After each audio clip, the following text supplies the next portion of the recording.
Hello and welcome to The Game Changers, the podcast that celebrates trailblazing women in sport. I'm Sue Anstiss, and I'd like to start with a big thank you to our partners Sport England, who support The Game Changers through a National Lottery Award. I'm delighted to say that this, the 13th season of the podcast, is a serialisation of my book, Game On, The Unstoppable Rise of Women's Sport. Chapter 2, 12 Game-Changing Moments. It's not women's bodies that are the problem, it's their minds. They just don't seem to be able to concentrate as well as men, which is why they'll never break into the male preserve of championship snooker. Admittedly, their shape doesn't help. Big breasts can make the game very awkward. But it's that lack of mental control which finally prevents them becoming top class. Steve Davis, Sunday Standard, 1981. We've seen a significant positive shift for women's sport in the past decade. But this unstoppable rise, with increases in funding, profile and respect for women's sport, hasn't happened in a smooth, linear fashion. Like all social change, it's been punctuated with specific events and individual actions that have each shifted the narrative to drive this movement forward to where we sit today. I'm often asked when I first decided to focus my energy on increasing the impact of women's sport.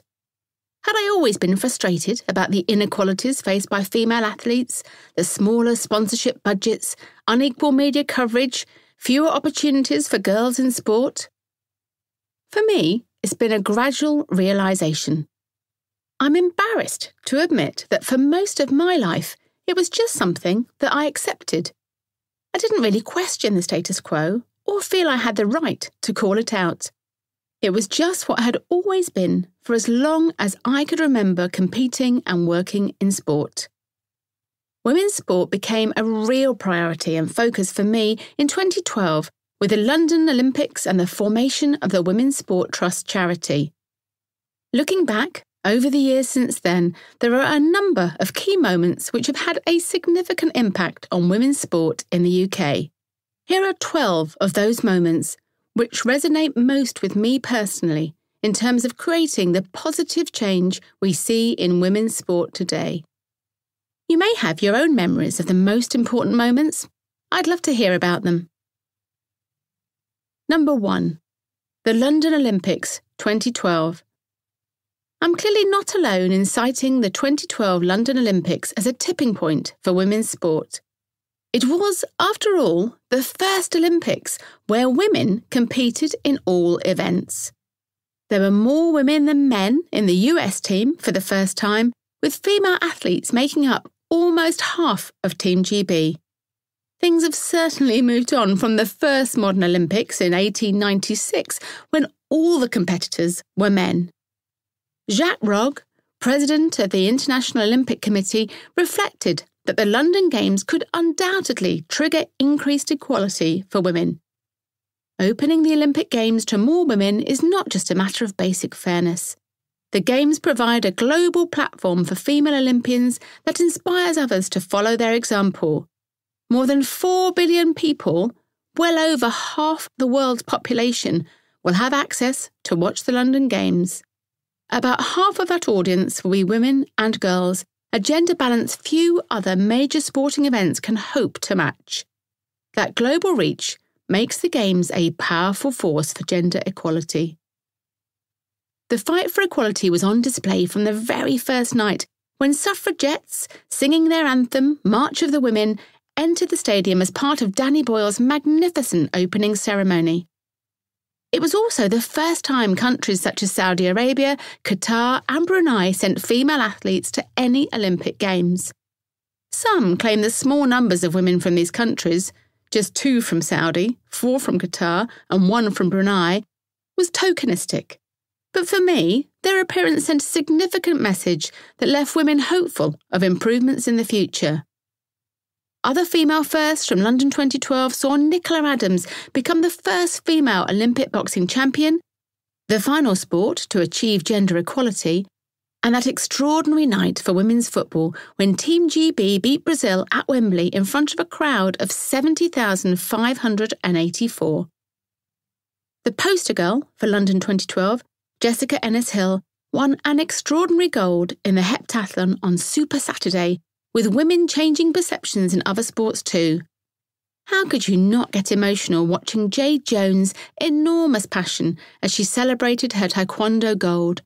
Or feel the heartbreak of Sinead Reid finishing 6th in an action-packed BMX final? Across the Olympics and Paralympics, British female athletes had incredible success, winning golds in everything from cycling, equestrian, athletics and swimming through to shooting, sailing and archery. A memorable highlight for me, and I know I wasn't the only person in tears, was watching Catherine Granger finally win a rowing gold with Anna Watkins at Dorney Lake. The London 2012 Games put our extraordinary female athletes front and centre, and the entire nation loved it.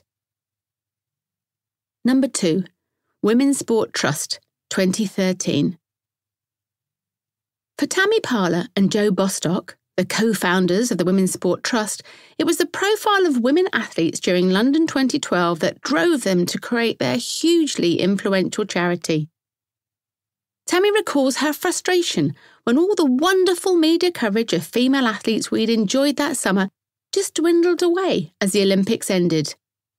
It was a wake-up call for Tammy, a Hapkido master, and she persuaded her wife Jo, whose day job was helping companies be inclusive and diverse, to join her in setting up the Women's Sport Trust.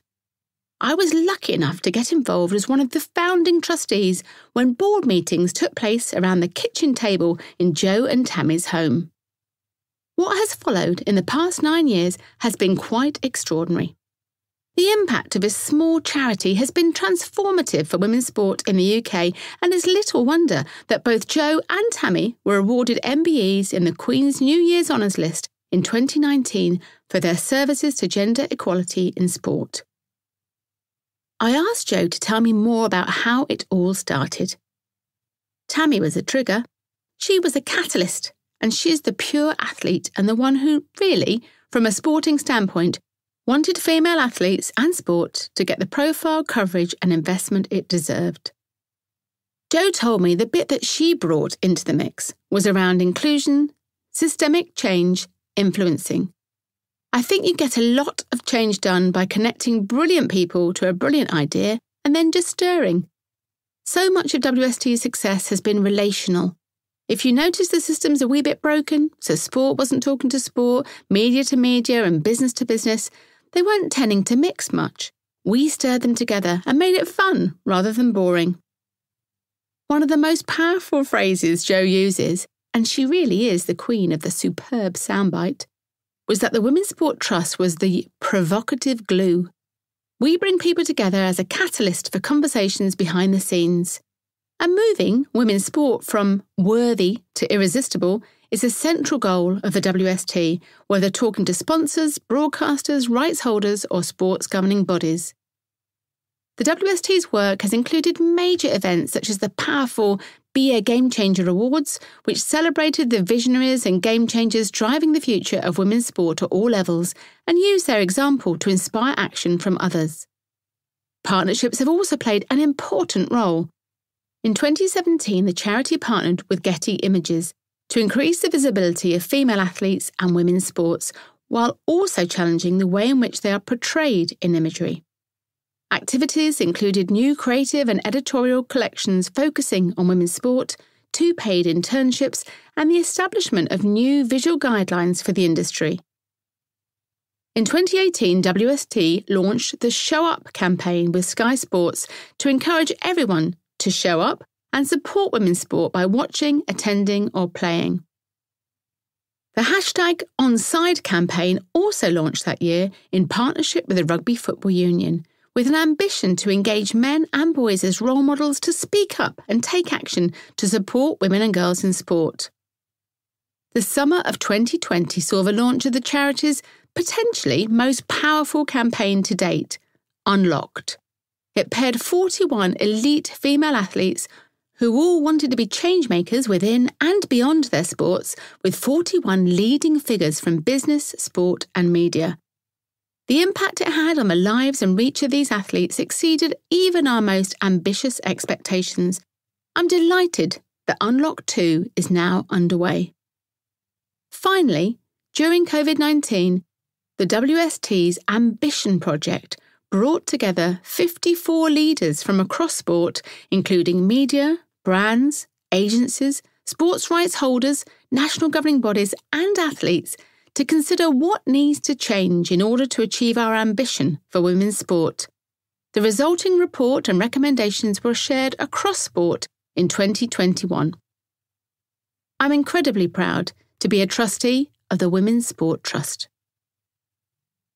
Number 3, the Women's Boat Race 2015. The Women's Boat Race was traditionally held at Henley the week before the Men's Boat Race, which takes place on the Thames in London.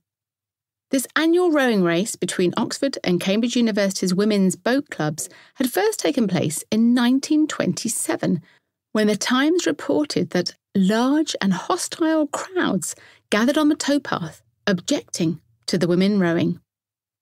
As it happens, the women weren't actually allowed to race against each other. This was considered unladylike, and some of the male organisers were worried that the intense rowing might damage women's insides. The teams therefore rowed one after the other. The early races were not even about the fastest boat. The style of the rowers was judged downstream and the speed on the way back upstream. The race became an annual competition in 1964, and by 1977, with the boats now racing against each other in a traditional format, the women's boat race was given an annual slot at the Henley Royal Regatta. It might have stayed there forever, but for a woman with a passion to bring some equality to the boat race. Helena Morrissey was the CEO of Newton Asset Management when her investment firm decided to sponsor the women's race in 2011. Until that time, the women's event had had no funding at all. The female rowers had to buy their own kit and pay for transport, as elite sportswomen have had to do in the past, and many continue to do today.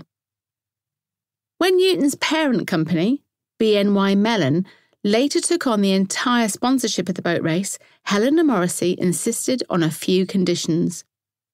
The funding must be split equally between the men and the women must also receive equal billing to the men. While this clearly upset many traditionalists, it made sense that an event with a massive global profile of the boat race should have gender parity. Fortunately, the BBC also supported the new move to enhance what was already one of its highest viewed sporting events. So, on Saturday the 11th of April 2015, history was made on the Thames in London when the women's boat race took place on the same stretch of the river as the men's for the very first time. The women's event was watched by 4.8 million viewers, and I must confess to an emotional tear as I watched the BBC Preview compilation video that showed the women in the build-up to the big day, with some fantastic editing and a powerful soundtrack. I'd watched the boat race as a child with my parents and never once questioned why women weren't rowing too.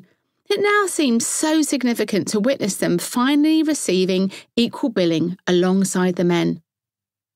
Claire Balding, who should have been fronting TV coverage of the Grand National that day, made a very public decision to host the BBC's coverage of the women's boat race instead. I asked her why. My feeling was, with the women's boat race, I really wanted to support it. Believe me, it was not a financial decision that was sensible, but I felt very strongly that sometimes you've got to put your money where your mouth is and do it. I don't regret that for a second. My parents didn't understand it.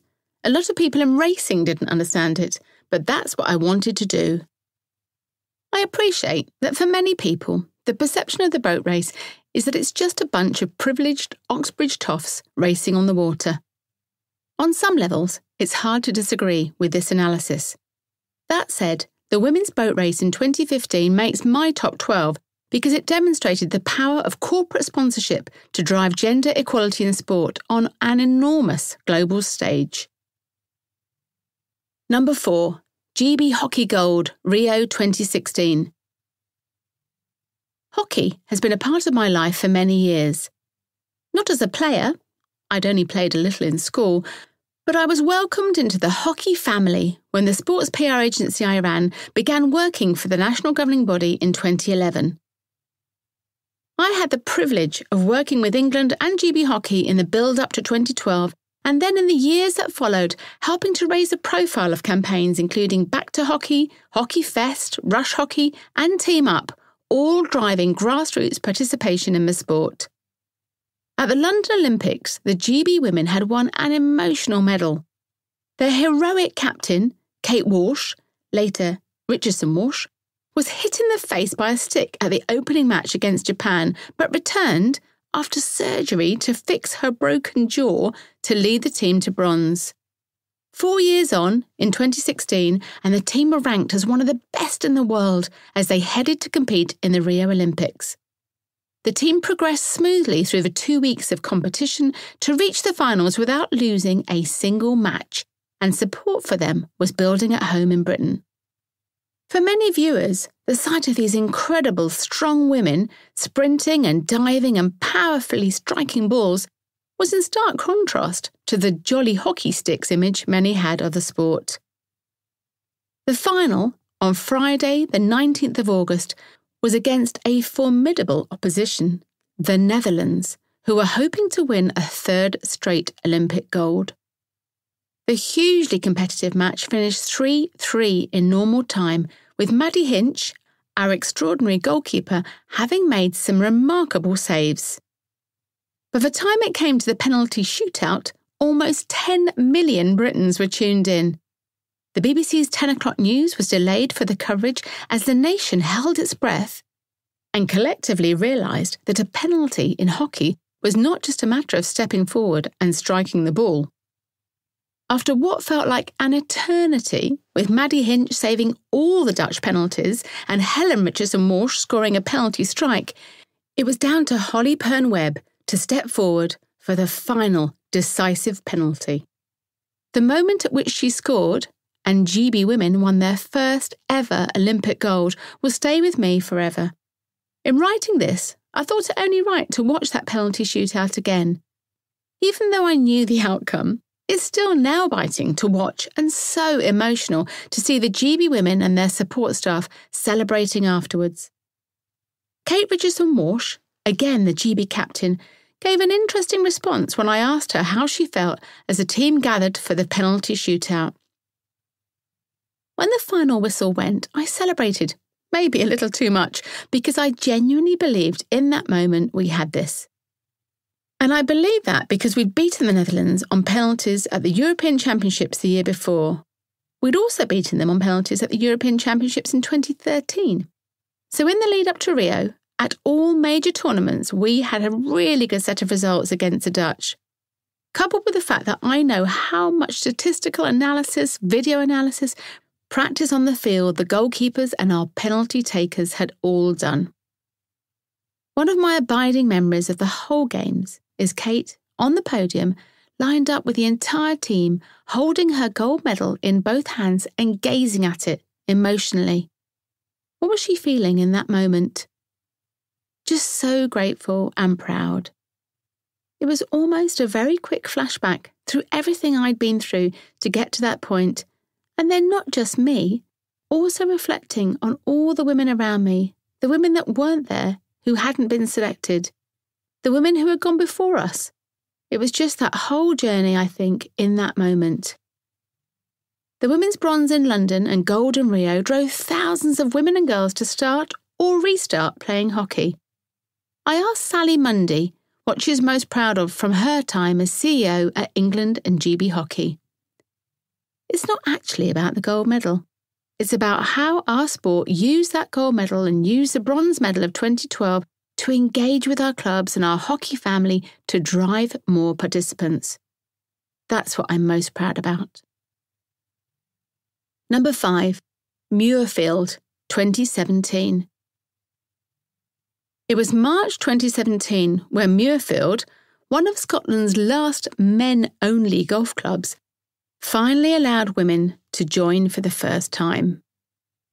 Sadly, the decision wasn't made because members recognised the misogyny of denying women access to their club, nor were they embarrassed following a worldwide condemnation of their refusal to allow women in 2016. According to a poll, almost 3/4 of Scots believe Muirfield Golf Club's ban on women members was damaging to Scotland's reputation. Yet despite groups and individuals campaigning for equal rights, lobbying members and signing petitions, and the Scottish First Minister, Nicola Sturgeon, saying the club's decision was indefensible and sent the wrong signal, the club wouldn't budge.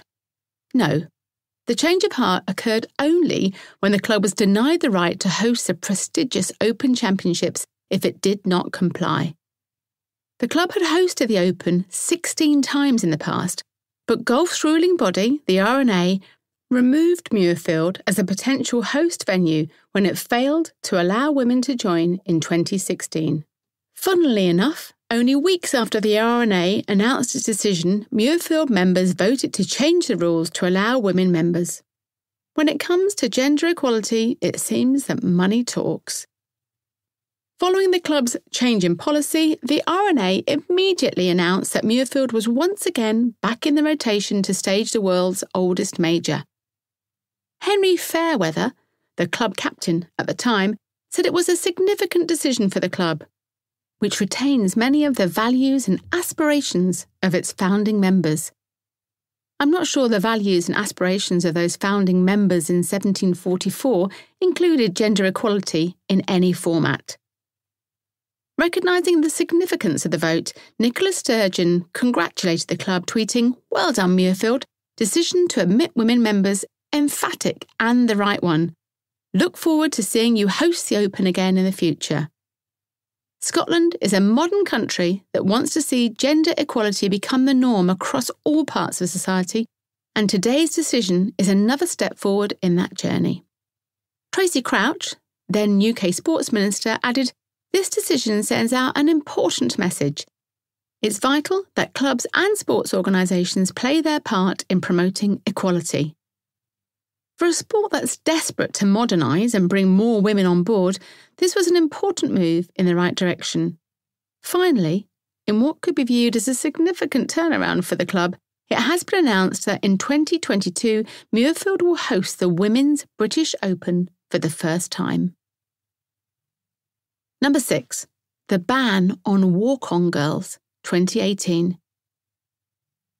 At the end of 2017, some momentous, and in my opinion long overdue, decisions were made by first the Professional Darts Corporation, PDC, and then Formula One to stop the use of so-called walk-on girls and grid girls. The discussion around this had been prompted by a phone-in on BBC Radio 5 Live in December 2017, where presenter Jenny Gow had asked whether the use of grid girls was an outdated, sexist relic as the gender gap in sport narrows. The following year, on the back of the #MeToo movement and the shock of the President's Club men-only dinner scandal, sports bodies and broadcasters took the decision that having scantily clad young women accompanying men to the oche or strutting in front of them as they made their way to their cars wasn't quite the right image for sport. We were in the 21st century, after all. In response to these decisions, the Women's Sport Trust issued a statement to the media in which we clearly identified why we agreed it was time for sport to change its attitude to using women as accessories in this way. The Women's Sport Trust believes women in the sporting environment should be judged by their sports appeal and not sex appeal. We've been working with Getty to establish visual standards for the depiction of sportswomen, which focus less on what women look like and more on what they achieve. At a time when so much great work is being done to raise the visibility and increase the impact of women's sporting role models, it's disappointing to see that some of the highest profile international sporting events, such as motor racing, cycling and boxing, still choose to use women to accessorise their events rather than be a central part of a sport. What sort of message are we sending women and girls about how they are valued?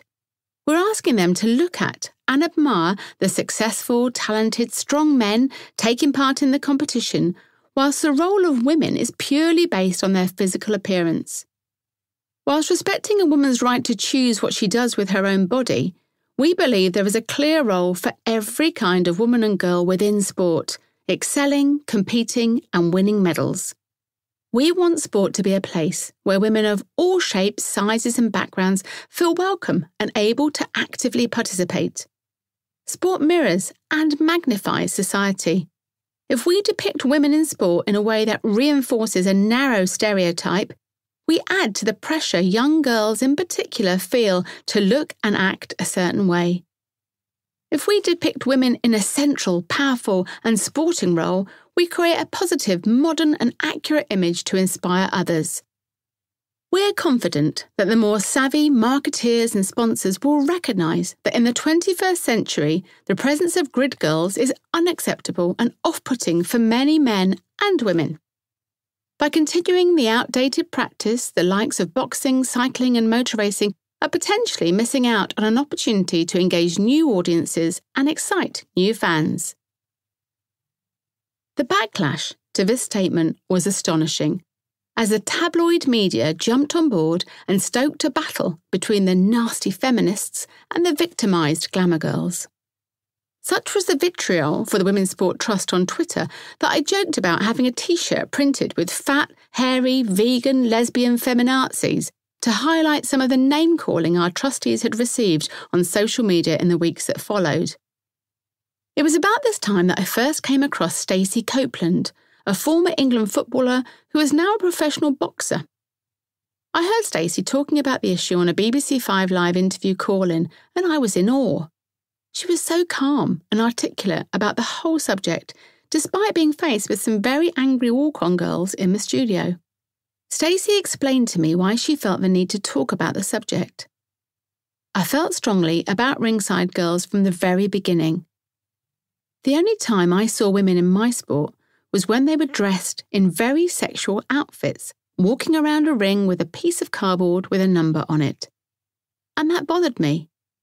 It took so long for women to get the right to box. I know as a female boxer, I'm not as accepted as the males, despite doing all the same training as them and dedicating my life to it. Yet somebody who is there just for sexual appeal is? There's something wrong with that picture for me. Also, in an age where we're trying to teach boys about respect for women, consent, all of that, to take them to what is a sport event, not a lap dancing club, not a gentleman's club, but a sports event where people are shouting extremely sexualised, crude and, in my opinion, vile things, is totally socially unacceptable. Those boys are watching male role models act like that in a sports environment. To me, that's not what sport is about at all. How do female boxers feel about having ring girls at their events? I wasn't a fan of it, so I never had ring card girls from the start of my career. I had kids who were into boxing as my mascots, just like we have at Wimbledon or at football. Stacey raised an interesting point that I found myself making since. Imagine if at Wimbledon we suddenly changed and had court girls or net girls or whatever we'd call them. We would be saying, what's going on? We wouldn't have them at the Olympics or in football. Just because it has always been that way in my sport, it doesn't mean it is right. There was huge public backlash against Stacey for taking a stance and publicly speaking out against the use of ring girls. But she feels it was worth it because she's on the right side of history with this. Stacey wants things to be different for her young niece Ruby, for whom the only women she sees when she watches the Tour de France are the two women giving the winner a peck on the cheek as they pose beside him with a flirtatious leg lifted.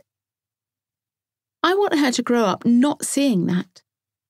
And I want her to look back on those things and say, Auntie Stacey, did there really used to be women who walked round a boxing ring in a bikini with a number on a piece of cardboard? And I'd say, yes. Isn't that odd? Number 7. Launch of Telegraph Women's Sport 2018. In 2018, the Telegraph made a big play for women's sport when it appointed Anna Kessel as Women's Sport Editor. To support Anna and her newly appointed team, the paper committed substantial resources and investment to make a space for women's sport online and on its social channels, exploring video and Instagram posts, along with a dedicated monthly supplement and integration into the daily sports sections. What was particularly exciting about this was that rather than just appointing one woman to lead coverage of women's sport, Adam Sills, head of sport at The Telegraph, committed to an entire department. Anna was joined by Vicky Hodges as deputy editor, along with 3 full-time women's writers, Molly McElwee, Fiona Thomas and Katie Wyatt, and a dedicated social media editor, Vidumu Olo, added to the team in 2020. Elsewhere, across the paper in athletics, cycling, swimming, other journalists were covering both men's and women's sport. In describing the launch of Telegraph Women's Sport, Anna proudly declared, "We are rethinking sports coverage and creating a 21st century approach to sports media. We will showcase diverse women's voices, commit to nurturing new writing across different platforms, and while we want to highlight inequality, we do not want to define women's sport through that lens. Sportswomen are incredible, so let TWS be a space where stories stand on their own merit, not in comparison to men. As the United Nations puts it, sport has the power to unlock gender equality for women and girls around the world. I am proud that The Telegraph is leading this historic step to contribute toward that drive for change." I spoke to Anna in 2019 and asked her how things had gone in the early months of establishing the new section. Of course there's challenges, and we're talking about changing a structure. I don't just want us to work in a silo. We have women's sports specialist journalists, but it's really important that we work right across the range of writers that we have. And so that means having conversations around, okay, so what's our content going to be? I know you've written for 30 years and you've won every award under the sun, and it's been wonderful that those male writers have been really open to that and interested and keen to do something new and fresh. I'm a huge fan of all The Telegraph has done, and there's no doubt that its investment in women's sport sent ripples across the media, encouraging other national newspapers to invest more in reporting and featuring women's sport on their pages. One of the most refreshing elements has been the way in which TWS has not been afraid to tackle controversial issues.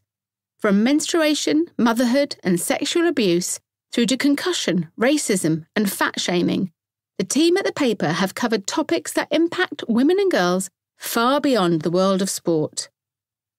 Anna and her team have created an environment where high-profile sportswomen feel comfortable to share unapologetically their stories with moments of joy and glory alongside emotional vulnerability. The voices of sportswomen have been amplified with regular columnists including sprinter Dina Asher-Smith, former Paralympic cyclist and swimmer Sarah Story, and footballer Jordan Nobbs, along with thought-provoking features from the likes of former England rugby player Maggie Alfonsi and former England cricketer Ebony Rainford-Brent. In January 2021, it was wonderful to see Naomi Osaka as guest editor of a monthly supplement dedicated to athlete activism. Anna has also explored new voices, giving a platform to a broad range of women beyond those typically reporting on sport, with guest writers including authors Paul Nobel and Caroline Criado Perez.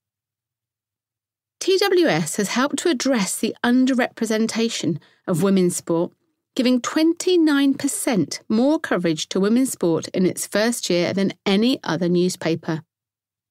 In fact, according to research from the Women's Sport Trust, the paper had near parity of key sports coverage over the summer of 2019, with 45% of lead sports articles featuring women's sport. It's no wonder TWS has already won multiple awards. We predicted that Telegraph Women's Sport would bring about a revolution in sports coverage, and it has, reflected Anna on the section's anniversary in 2020. We are thrilled to see women's sport elevated onto front pages and making national headlines, but there's still so much to be done in working towards parity for women and girls at all levels, from closing the school sport gender gap to equality for elite sportswomen. At TWS, we are committed to telling these stories, highlighting injustice and championing sports excellence along the way. Number 8. Netball Gold Commonwealth Games 2018. It's pretty addictive watching international netball, isn't it? Was my husband's comment as he, like many others, found himself drawn to the games taking place during the Gold Coast Commonwealth Games in 2018. As a dad of 3 keen netballers, Matt's watched a lot of the sport courtside over the years, but I loved how he was now utterly drawn to watch these incredible female athletes at the very top of the international game. For England, the Commonwealth Games on the Gold Coast marked a significant moment in the team's history. In the past decade, the England Roses had consistently lost out to the Australia Diamonds or the New Zealand Silver Ferns in most major championships. By way of background to the huge success of these Southern Hemisphere teams, the game was originally introduced as women's basketball in around 1900 and rapidly spread across schools in both countries. Jumping forward to 2008, the ANZ Championship launched with 5 teams from Australia and 5 from New Zealand and regular TV coverage, becoming the first semi-professional netball league in the world. The league ran until 2016, when a new ANZ Premiership launched in New Zealand, and in Australia, Suncorp Super Netball launched, a new nationally exclusive league with increased funding and media coverage. By 2019, the salary cap for each team in the Suncorp League was around £300,000, with an additional £85,000 for clubs to provide players with employment, education, and to pay for ambassador roles. With accommodation and private health insurance also provided, and average pay for players around £40,000, Super Netball was the place to be if you were a woman wanting to earn a living in sport in Australia. I was lucky enough to visit Netball New South Wales in 2019, home to the Giants and Swifts, 2 of the top teams playing in the league. It was astounding to see the professional setup in Sydney and the enormous publicity generated, with players appearing on billboards and buses to promote the league. Many English players were understandably drawn to play down under, including Roses stars Helen Housby, Jo Harton, Serena Guthrie, Jiva Menta, and Nat Haythorne-Thwaite. It's this experience of training and competing with the best professional netballers in the world that may have made all the difference to the result at the Commonwealth Games on April the 15th, 2018. Pamela Cookie, former captain of the Roses, who had also played for a time in New Zealand but retired before the Commonwealth Games, told me about a defining moment for the England team in 2013 when they won a Test series 3-0 against Australia. That was where the belief started and where we saw it was now possible. It wasn't just a one-off game where we beat Australia or New Zealand, which we'd done in the past. It was 3 solid games. We saw they weren't unbeatable. They were just a group of players, 2 arms, 2 legs, just like the rest of us who played netball. The Commonwealth Games final followed a nail-biting semi-final against Jamaica, where, having been 6 goals down at one point, Jo Harton's dramatic goal in the last second clinched a 56-55 win. That in itself had been pretty emotional for the Roses, as they'd lost in the semi-finals of the past 4 Commonwealth competitions. History was already being made, as it was the first time since netball was introduced at the 1998 Games that Australia and New Zealand were not playing each other in the final. My sleepy daughters and I set our alarms for the middle of the night to be sure we didn't miss out on the historic final of England versus Australia. An incredible 1.8 million people in the UK did the same, and what a final it turned out to be.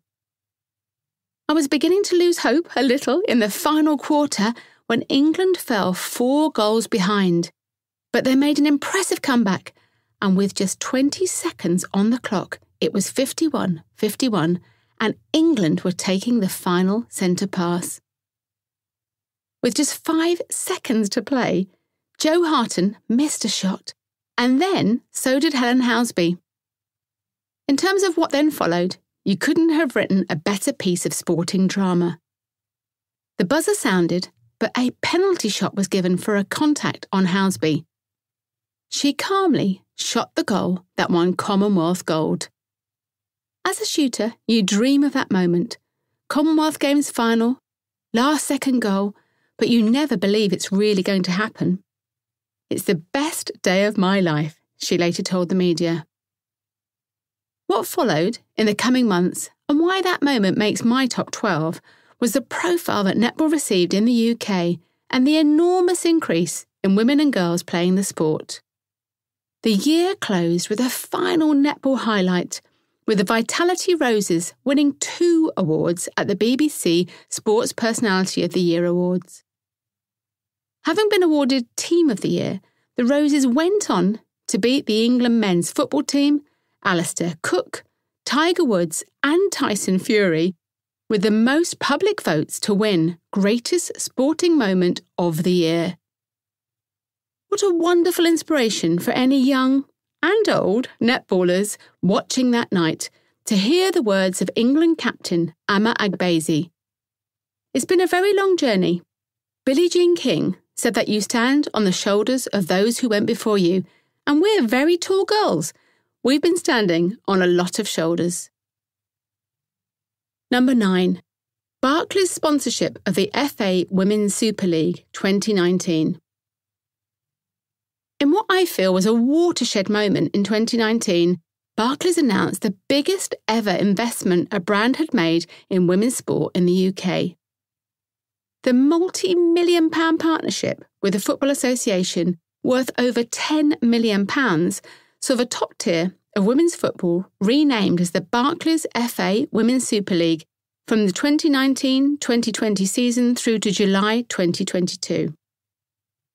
It wasn't just elite sport that benefited from the investment, as the relationships saw the FA, Barclays and the Youth Sport Trust working together to drive the growth of the women's game at grassroots level too.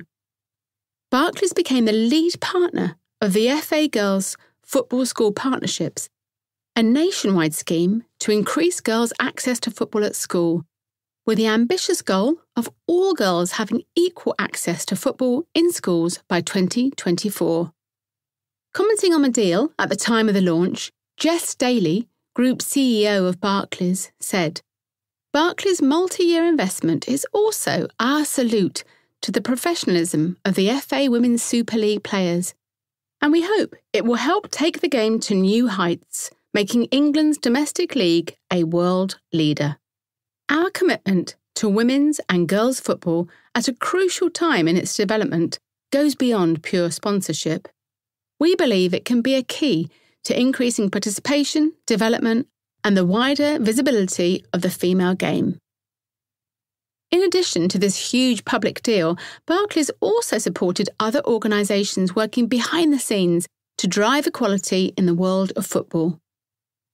The progressive brand increased its funding for Women in Football, the charity which lobbies against sexism in the game, and also sponsored my own podcast, The Game Changers, enabling me to create a number of new series dedicated to fearless women in football. Aside from the transformative impact Barclays funding will have on women's football in the UK, for me this deal had even broader impact. The fact that a brand as big and powerful as Barclays, with a long-standing tradition of sponsoring men's sport in Britain, was backing women's sport on this substantial level sent a powerful message to other brands considering entering this space. Here's hoping many other major brands will follow Barclays' lead. Number 10. The FIFA Women's World Cup 2019. The FIFA Women's World Cup was a game-changing event for women's sport on many levels. Globally, a reported 1.2 billion people watched it on television, the most in the history of the tournament. Half that vast audience were European, with viewing figures in South America up 500% from the Women's World Cup in 2015. An incredible 82 million people watched the final. In the UK, the profile of women's football reached new heights, with 28.1 million tuning in to watch the BBC coverage across the event, more than double the numbers from Canada 2015, which attracted 12.2 million. The BBC also reported 13.1 million match requests, live and on demand, on BBC iPlayer and BBC Sport. Millions watched Scotland in their first ever World Cup. 11.7 million watched England versus the USA in the semi-finals.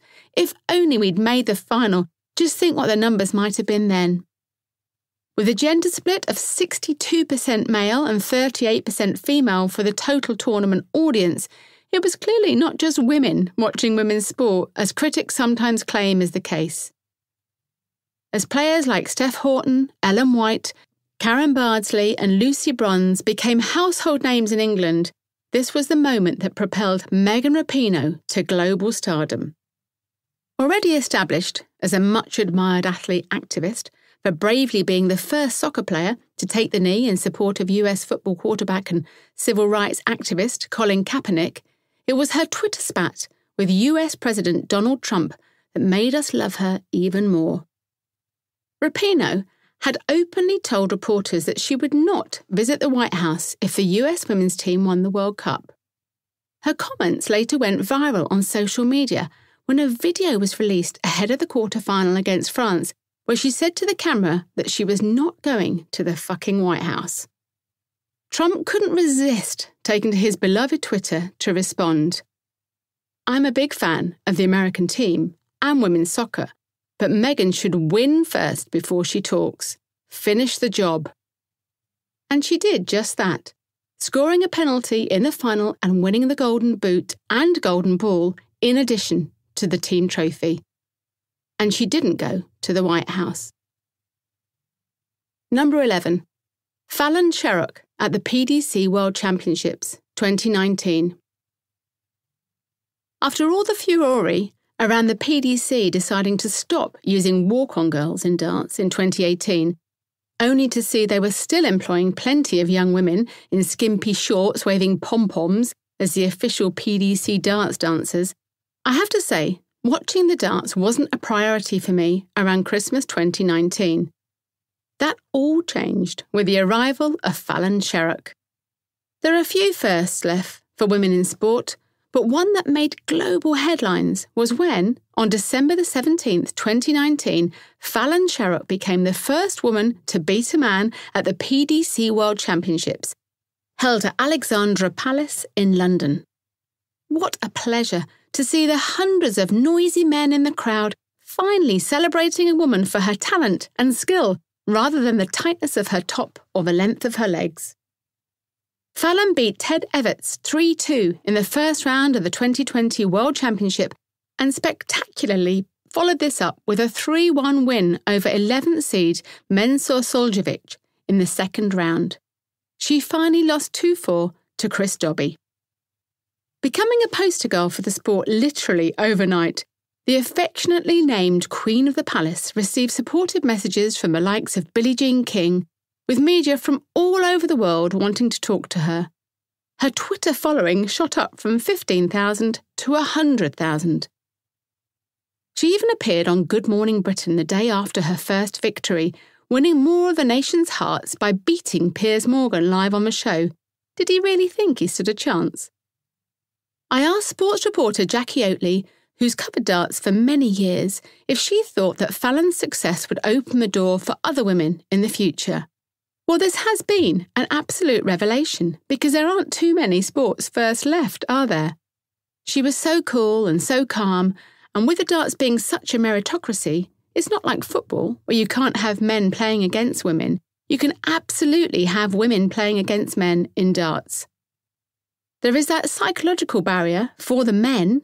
Whatever people say, they really don't want to be on that big stage being booed and being beaten by a woman, even though Ted Everts was incredibly magnanimous. It was phenomenal. The PDC is trying to grow the game into different territories, and that first victory almost overnight changed darts forever. Jackie was keen to remind me that whilst it was Fallon who made the headlines, there are lots of other fantastic female darts players breaking new ground, including Lisa Ashton, who won a tour card as a professional, and Mikuri Suzuki, the back-to-back women's champion. Who knows? Maybe I'll be watching the darts again in the future, after all. Number 12. Claire Connor, appointed President of the MCC 2020. Claire Connor being named as the next president of the Marylebone Cricket Club was symbolic of the enormous change in women's cricket when it was announced in the summer of 2020. The former England captain, who was named head of women's cricket at the England and Wales Cricket Board in 2007 and is now managing director of women's cricket, will become president of MCC in 2021. She will be the first woman in this prestigious role in the club's 233-year history, leading one of the oldest institutions in any sport and heading a club that did not even allow female members until 1998. Even now, MCC members are mostly male. According to The Telegraph, in 2019, MCC had 217 women as full members of the club. With a total membership of 18,000, that's just 1.2%. Considered by many the most exclusively male of sports, the gentleman's game has changed significantly for women in the past decade under the guidance of the much-admired Claire Connor. Such has been her impact that she's been awarded an MBE, an OBE and a CBE for her services to the game. Reflecting on her appointment, Claire told the BBC, "I am deeply honoured to be named as the next president of MCC. Cricket has enriched my life so deeply already, and now it hands me this wonderful privilege. We often need to look back to see how far we've come. I made my first visit to Lords as a starry-eyed, cricket-obsessed 9-year-old girl at a time when women were not allowed in the long room. Times have changed. Now I find myself entrusted with this remarkable opportunity, the opportunity to play a part in helping MCC, cricket's most influential club, to thrive and grow in an even more modern and inclusive future. My belief is that the game is for everybody, and we haven't always behaved that way as a game. That's not a criticism of anybody. The game has, for a long time, been set up in this country and overseas to cater for men and boys. And we're at an exciting crossroads in society more widely and in sport and in cricket, where there is a huge commitment to making the game more inclusive and more diverse. And that's not just about gender, that's all areas of inclusion and diversity. Claire's appointment is symbolic of a wider shift for women's cricket as its popularity and growth continues across the world. I was lucky enough to be at Lords on July the 23rd, 2017, to witness England women winning a thrilling World Cup final against India in front of packed and wonderfully noisy stands. March the 8th, 2020 saw another record-breaking attendance when 86,174 fans packed the Melbourne Cricket Club for the ICC Women's T20 World Cup final. Women's cricket needs more investment if it's ever to reach the level of the men's game, so it was hugely welcomed in 2020 when the ECB announced a funding boost for women's cricket of £20 million over the next 2 years to increase grassroots participation and make cricket a gender-balanced sport. The ultimate goal of the ECB is to invest £50 million over the following 5 years, which will ensure funding for 40 full-time professional domestic contracts, along with the existing professional contracts for England women's elite players, creating a pathway for under 11 to under 17 levels and raising the profile of the women's game through the 100, a new domestic tournament which now begins in the summer of 2021. It's an exciting time for women's cricket, and with a woman like Claire Connor at the helm, it will get even better in the future. As I write this book, we have seen COVID's disproportionate impact on women's sport as the pandemic exposed the inequalities already at play in the wider sporting landscape. Across many sports, women's leagues and championships were cut before men's, and less investment available for testing and equipment has seen elite women's sports teams prevented from training and playing like their male counterparts. This has made employment more precarious for many professional and semi-professional female athletes. As sport returns, there's the added risk that the hugely reduced income across the entire ecosystem may see clubs fall back to prioritising their traditionally more profitable investment in men's sports. Despite concerns that the progress we have seen during the past decade could be lost completely, looking back at these incredibly positive 12 moments, I feel confident that this will not be the case. There have been too many significant changes that have caused us to shift our view on women's sport for that to happen. I look forward to witnessing many more in the next decade as we make our progress towards equality.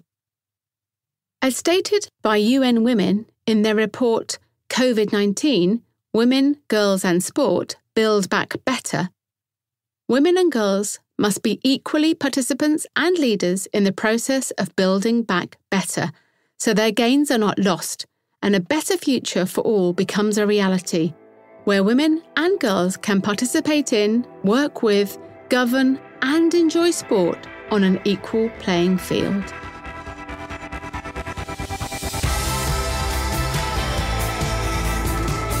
Thank you so much for listening to the serialisation of my book Game On, The Unstoppable Rise of Women's Sport. If you'd like a copy, it's available in hardback and paperback in all good bookshops and online. The Game Changers podcast is free to listen to on all podcast platforms. Head over to fearlesswomen.co.uk to find out more about all of the incredible game changers I've spoken to in previous series. There are over 100 of them, including elite athletes, journalists, coaches, scientists, broadcasters and CEOs. As well as listening to all the episodes on the website, you can find out more about the Women's Sport Collective, a free, inclusive network for all women working in sport. And you can register for the Fearless Women newsletter, a weekly review of the global developments in women's sport. Do come and say hello on social media, where you'll find me on LinkedIn, Instagram and Twitter at Sue Anstiss.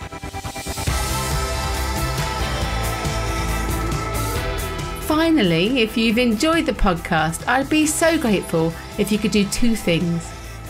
Firstly, if you could leave a review on Apple Podcasts or Spotify, I'd really appreciate it. And secondly, if there's anyone in your life, at home or at work, who you think might enjoy the podcast, please do let them know about it and help us spread the word about women's sport and the stories of these incredible game changers.